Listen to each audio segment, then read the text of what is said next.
Hello and welcome to our channel the competitive funda समस्त स्वागत करछे हम चैनल को देखंतु आपण मानकर पीटी संस्कृत नियुक्ति बाट खोलिला जोटा गोटे खुशी खबर समस्त पीटी और संस्कृत आशय मन पई जोटा कि आपण माने देखि परिबे पेपर आर्टिकल पब्लिश हेछि।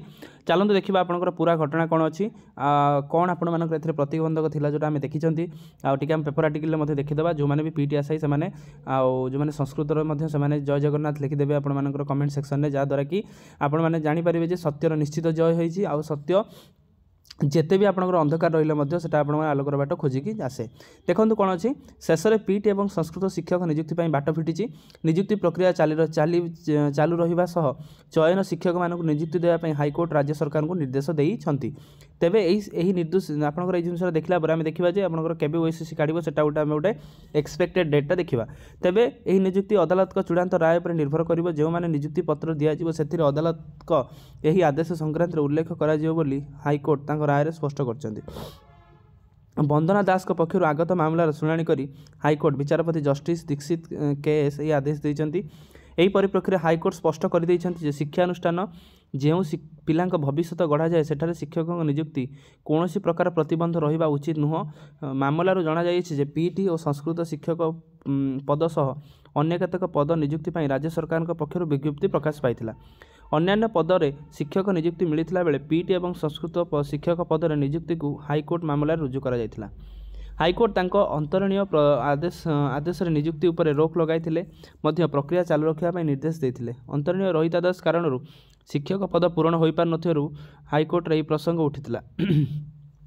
हाइकोर्ट उद्वेगर सह प्रकाश करी शिक्षा विभाग कहीं एते पद खाली पड़ी प्रश्न करते। राज्य सरकार कहते जे अदालत को रोक पाई अनेक पद पूरण हो पारना फल छात्र छात्री शिक्षादान बाधा प्राप्त होउछि। विशेषकर शिक्षानुष्ठान क्षेत्र में सामान्य किसी व्यतिक्रम छाड़देले नियुक्ति प्रक्रिया बाधा सृष्टि होगा उचित नुह बोली हाइकोर्ट मत देइछन। तेबे पूर्वरु एही रुजु एक मामले अदालत नियुक्ति प्रक्रिया अनुमति देइथिले मध्ये उपयुक्त प्रार्थी को नियुक्ति देबा उपरे रोक लगाइथिले। फल अनेक शिक्षानुष्ठान शिक्षक छात्र अनुपात एक विराट पार्थक्य देखा यह छात्र छात्री स्वार्थ दृष्टि ठीक होना। यही परिप्रेक्षी में नियुक्ति प्रक्रिया को आगे नापी हाइकोर्ट निर्देश देइछंती। आसंता जनवरी द्वितीय सप्ताह ए संक्रांत में समस्त मामला एकत्र शुणाणी आदेश देइछंती। राज्य सरकार पक्षर आपणकर एजी आपणकर एके आपणकर एसके जहाँ मामला परिचालना करथिले। ताहले प्रथम कथा पीटी और संस्कृत आशय मानकर बाट खोलुछि नियुक्ति पत्र मामला संक्रांत उल्लेख रहिबो।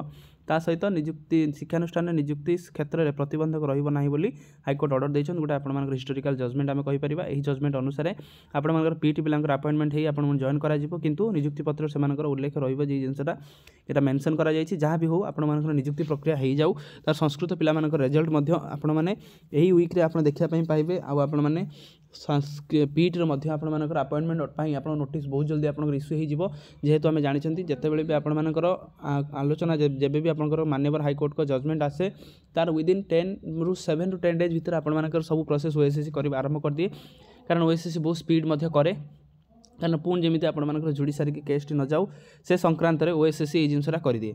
तेणु आपण मानक पाई गोटे खुशी खबर जहाँ द्वारा कि आपण माने एबे नियुक्ति पाइबे। आपण मानकर जो इनसाइट बा आपण नॉलेजटा पिला मानक दबा आरंभ करिबा। आ पीटी मानकर बहुत जल्दी हो जिवो। संस्कृत मानकर रिजल्ट आसला परे आ गोटे फाइनल वेरिफिकेशन हबो। फाइनल वेरिफिकेशन परे आपण मानकर नियुक्तिटा आरंभ हो जिवो। आउ आपण माने बहुत जल्दी मध्ये पोस्टिंग पाइ जिवे।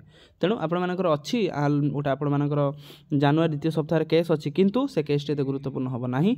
आपण माने जॉइनिंग पाइबे जहाँ द्वारा कि आपण मानकर जो वर्षर जो अपेक्षाटा सार्थक होला। समस्ते कमेंट सेक्शन में जति अछंती समस्ते जय जगन्नाथ लिख दिंतु जो मानकर न हेछि। आ नेक्स्ट या पर आसुची एसएसबी आसुची आपनकर आरएसटी आसुची समस्ते पढ़ापढ़ी करंतु निश्चित आपण माने सक्सेस पाइबे। Thank you. देखा आपण नेक्स्ट वीडियो रे।